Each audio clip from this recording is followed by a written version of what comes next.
दोस्तों, अगर आपका भी पैसा सहारा इंडिया में जमा है लेकिन अभी तक मिला नहीं है आपको, या फिर आपने आवेदन किया था, आपका आवेदन रिजेक्ट हो गया है या फिर अंडर प्रोसेस है, कई प्रकार की समस्याएं हो सकती हैं आपके साथ में, ऐसा कई लोगों के साथ में हो रहा है। तो आज के इस वीडियो में मैं आपको बताऊंगा कि अगर आपके साथ में भी ऐसी समस्या हो रही है, आपका जो आवेदन है वो अंडर प्रोसेस है, तो आप उसे कैसे सॉल्व करवा सकते हैं, कैसे उस पर एक्शन लेकर और अपना पैसा प्राप्त कर सकते हैं। और अगर आपने आवेदन किया है, उसका कोई भी सोल्यूशन नहीं मिल रहा है, कोई जानकारी नहीं मिल पा रही है, या फिर आपने आवेदन किया ही नहीं है, कोई भी सवाल है, कोई भी समस्या है, तो आज के इस वीडियो में आपको सभी समस्याओं का समाधान मिल जाएगा। तो इसलिए वीडियो को पूरा ध्यान से देखिएगा, जानकारी आपके बहुत ही ज्यादा काम की होने वाली है। वीडियो शुरू करने से पहले अगर आप चैनल पर नए हैं तो चैनल को सब्सक्राइब करके बेल आइकन को ऑल पर सेट करके जरूर रखिएगा। तो देखिए, सबसे बड़ी समस्या क्या है कि एक तो लोगों ने आवेदन किया हुआ है, कई लोगों ने, उनका रिजेक्ट हो गया है।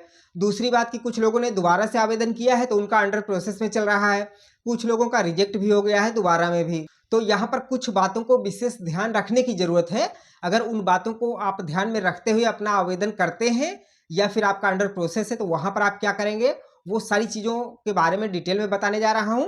और उन सारे स्टेप्स को अगर आप सही से फॉलो करते हैं तो फिर बहुत हद तक चांस है कि आपका पैसा आपको मिल जाएगा। तो अंडर प्रोसेस में अगर है आपका आवेदन, क्या करेंगे उसको बताने से पहले मैं आपको बताता हूं कि आवेदन अगर आपने अभी तक नहीं किया है, करने की सोच रहे हैं, तो वहां पर आपको कौन से स्टेप्स लेने हैं।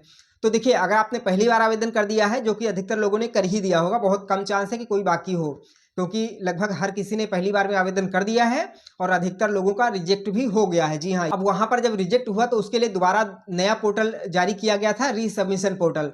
वहां पर आवेदन करने के लिए सरकार की तरफ से बोला गया, और जब वहां पर आवेदन किया गया तो वहां पर बहुत से लोगों को पैसा मिला भी है, यहां तक कि खुद मुझे भी मिला है।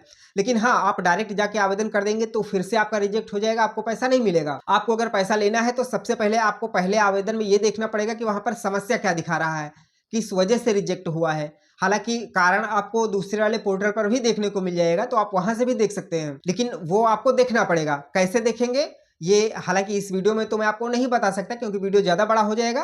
अगर आप प्रोसेस देखना चाहेंगे कि कैसे आप अपना स्टेटस चेक करेंगे, क्या स्टेटस है, तो उस पर मैं अलग से वीडियो बना दूंगा। फिलहाल बात करते हैं कि अगर आपका आवेदन पहली बार में रिजेक्ट हो गया है तो दोबारा में आपको क्या ध्यान रखना है। तो आपको स्टेटस देखना है, वहां पर जो समस्या होती है उसका समाधान करना पड़ेगा पहले, उसके बाद ही आप आवेदन करेंगे।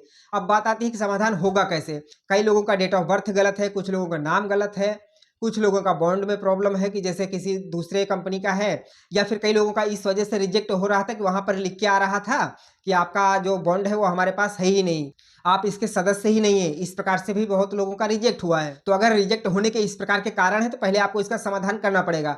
समाधान कैसे करेंगे, तो देखिए, समाधान आपका ऐसे कहीं से भी नहीं होगा, उसके लिए आपको सहारा ऑफिस जाना पड़ेगा। अब आप कहेंगे कि सहारा ऑफिस तो बंद है, तो जी हाँ, बंद है, लेकिन हर जगह बंद नहीं है। हालांकि वहां पर काम कोई भी नहीं हो रहा है, आपका वहां जमा निकासी नहीं हो रहा है, लेकिन हाँ, कई जगहों पर मैनेजर लोग बैठते हैं, कुछ अन्य लोग भी बैठते हैं, और वो लोग जो है इस प्रकार के काम करते हैं, करेक्शन वाला, जिसका जो गलत है उसको सुधार करके और दोबारा से जो है वो रिसबमिट करते हैं। लेकिन हाँ, ये चीज़ हर जगह नहीं हो रही है। आपको अपने आसपास में पता करना है, जहाँ पर भी आपका जो सहारा का ऑफिस था, आप एक जगह पता करेंगे, वहाँ हो सकता है ना हो, दूसरी जगह करेंगे, इस तरह 3-4 जगहों पर पता करेंगे तो कहीं ना कहीं आपको कोई ना कोई बैठा हुआ मिल जाएगा। तो उसके माध्यम से आपको पूरा प्रोसेस करवाना पड़ेगा, सारा कुछ करेक्शन करवाना पड़ेगा। उसके बाद में फिर आप जब वहीं से रीसबमिट करेंगे तब आपका पैसा आएगा। आप गलती से भी खुद से या फिर कहीं भी सीएससी सेंटर पर जाके मत करवा दीजिएगा रीसबमिट, वरना फिर आपका पैसा नहीं आएगा, वो फंस जाएगा। अब बात करते हैं कि अगर आपका अंडर प्रोसेस दिखा रहा, आपने रीसबमिट तो करवा दिया है लेकिन बहुत दिनों से अंडर प्रोसेस है, तो आप क्या करेंगे। तो देखिए, उसके लिए भी एक सोल्यूशन है। आपका जिस भी कंपनी का, यानी कि जैसे 4 कंपनियों का पैसा जमा है वही निकल रहा है, तो उन चारों कंपनियों की अलग अलग ईमेल आईडी है, उस ईमेल आईडी पर आपको अपना पूरा डिटेल सबमिट करना पड़ेगा। आप पहले अपने रीसबमिट आवेदन का स्क्रीनशॉट लीजिए, उसके अलावा उसमें एक बॉन्ड लगाइए, अपना आधार कार्ड लगाइए, पैन कार्ड लगाइए, और जो भी डॉक्यूमेंट्स के साथ में आपने रिसबमिट किया था सब कुछ लगा के एक पीडीएफ बनाइए, और उस पीडीएफ को आप उस कंपनी के ईमेल पर पोस्ट कर दीजिए जिस कंपनी में आपका पैसा जमा है। अब यहाँ पर कई लोगों के मन में ये सवाल आ सकता है कि उनका पैसा जैसे एक से ज्यादा कंपनियों में है तो फिर कहाँ को भेजेंगे। तो देखिए, जैसे आपका अगर एक से ज्यादा कंपनियों में पैसा है तो वहां पर आप देख लीजिए कि ज्यादा पैसा किस कंपनी में है, तो आप उस कंपनी को अपना ईमेल कर दीजिए अपना डॉक्यूमेंट्स के साथ में, और उसके साथ में फिर जब आप भेजेंगे तो वहां पर वेरीफाई हो जाएगा। जैसे कि 4 बॉन्ड में आपका 3 एक कंपनी का है, एक अलग का है, तो आप 3 वाले को कर दीजिए। या फिर अगर जैसे एक ही में है तो आप जिस कंपनी का है उसके पास भेज दीजिए। अब आप कहेंगे कि कौन से ईमेल पर भेजना है, तो देखिए ईमेल आईडी जो चारों कंपनी के हैं वो आपको डिस्क्रिप्शन में मिल जाएंगे। आप डिस्क्रिप्शन चेक करिएगा, वहाँ पर मैंने चारों कंपनियों के ईमेल आईडी दे दिए हैं।